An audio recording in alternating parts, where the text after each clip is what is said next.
নমস্কার, প্রান্ত কেমিস্ট্রি ক্যাটের পক্ষ থেকে তোমাদের সবাইকে স্বাগতম। আজকে আমরা একটা জটিল ম্যাথ সমাধান করব। তো চলো দেখি ম্যাথটা কি বলছে। এখানে একটা কাঁচ নল দেওয়া আছে 100 সেন্টিমিটারের, যার দুটো প্রান্ত আছে, এ প্রান্ত এবং বি প্রান্ত। তা এ প্রান্তে হাইড্রোক্লোরিক অ্যাসিডে ডুবানো একটা তুলা, অর্থাৎ একটা তুলা হাইড্রোক্লোরিক অ্যাসিডে ডুবাইয়া এই প্রান্তের মুখের মধ্যে দিয়ে রাখছে। আর বি প্রান্তে অ্যামোনিয়াম হাইড্রোক্সাইড ক্ষারের মধ্যে সেই তুলাটা ডুবাইয়া এর মুখের মধ্যে দিয়ে রাখছে। দেখা গেছে যে এক সময় অ্যামোনিয়াম ক্লোরাইড নামে একটা সাদা ধোঁয়া তৈরি হয়েছে। কারণ কথা হচ্ছে ভাই, অ্যামোনিয়াম ক্লোরাইড নামে সাদা ধোঁয়া কেন তৈরি হলো? আচ্ছা, বিক্রিয়া করে দেখি তো আমরা। হাইড্রোক্লোরিক অ্যাসিড এবং অ্যামোনিয়াম হাইড্রোক্সাইড আমরা যদি বিক্রিয়া করি,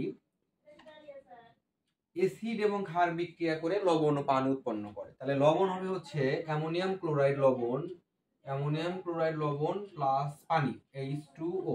তাহলে ঠিকই আছে, হাইড্রোক্লোরিক অ্যাসিড এবং অ্যামোনিয়াম হাইড্রোক্সাইড মানে বিক্রিয়া করে অ্যামোনিয়াম ক্লোরাইড লবণ তৈরি করছে। তাহলে অ্যামোনিয়াম ক্লোরাইড সাদা ধোঁয়া তৈরি হয়েছে। আচ্ছা, প্রশ্ন করছে উদ্দীপকের সাদা ধোঁয়া এ প্রান্তের কাছাকাছি তৈরি হওয়ার কারণ ব্যাখ্যা করো। দেখা যাচ্ছে যে এই সাদা ধোঁয়াটা এ প্রান্তের খুব কাছাকাছি তৈরি হয়েছে, কিন্তু কেন এই প্রান্তের কাছাকাছি তৈরি হলো?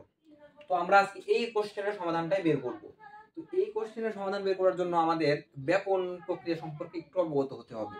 চলো জেনে নিই যে ব্যাপন কি জিনিস। কোনো মাধ্যমে কঠিন তরল বা বায়বীয় পদার্থের স্বতঃস্ফূর্ত ও সমানভাবে ছড়িয়ে পড়ার প্রক্রিয়াকে ব্যাপন বলা হয়।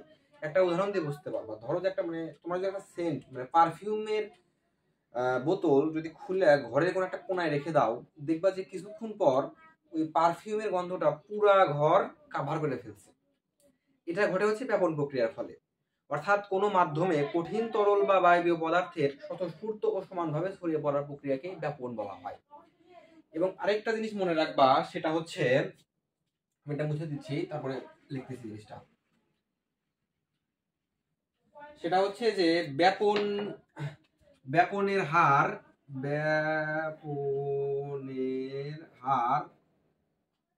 আণবিক ভরের ব্যস্তানুপাতিক 1 আণবিক ভর। এই জিনিসটা এই ম্যাথটা সলভ করতে কাজে লাগবে। ব্যাপনের হার আণবিক ভরের ব্যস্তানুপাতিক, অর্থাৎ আণবিক ভর আরো তো বেশি, ব্যাপন হার কম। আর ব্যাপন হার কম মানে হচ্ছে ছড়িয়ে পড়বে কম। আর আণবিক ভর আরো তো কম, তার ব্যাপন হার বেশি। আর ব্যাপন হার বেশি মানে সে দ্রুত বেগে ছড়ায় পড়বে।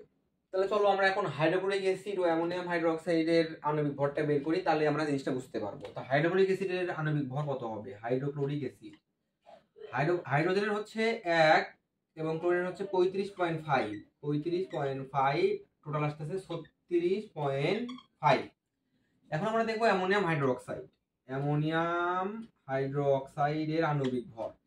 নাইট্রোজেনের পারমাণবিক ভর হচ্ছে 14 যোগ হাইড্রোজেন 4টা, তাহলে 4, এবং অক্সিজেন হচ্ছে 16, হাইড্রোজেন হচ্ছে 1। তাহলে এখানে কত আসবে? 14 আর 16 হচ্ছে 30, 4 আর আগে 5, তাহলে হচ্ছে 35। দেখা যাচ্ছে যে অ্যামোনিয়াম হাইড্রোক্সাইডের আণবিক ভর হাইড্রোক্লোরিক অ্যাসিডের আণবিক ভরের চাইতে কম। তাহলে আমরা কিন্তু দেখছি যার আণবিক ভর কম তার ব্যাপন হার বেশি, যার আণবিক ভর বেশি তার ব্যাপন হার কম। তাহলে অবভিয়াসলি হাইড্রোক্লোরিক অ্যাসিডের আণবিক ভর যেহেতু বেশি, তাহলে ব্যাপন কম।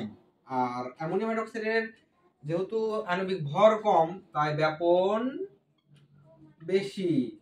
আর অ্যামোনিয়াম হাইড্রোক্সাইডের ব্যাপন বেশি হওয়ার কারণে এটা দ্রুত বেগে ছড়ায় পড়ছে। আর দ্রুত বেগে ছড়ানোর কারণে এই জিনিসটা এখানে উৎপন্ন হয়েছে। হাইড্রোক্লোরিক অ্যাসিডের হচ্ছে কম, তাই এটা ছড়াইতে পারে না বেশি ভাবে। তো আশা করি তোমরা বুঝতে পারছো যে অ্যামোনিয়াম হাইড্রোক্লোরিক অ্যাসিডের ধোঁয়া কেন এই প্রান্তের কাছাকাছি তৈরি হয়েছে। তো দেখা হবে নেক্সট ক্লাসে। ভালো থেকো সবাই, নমস্কার।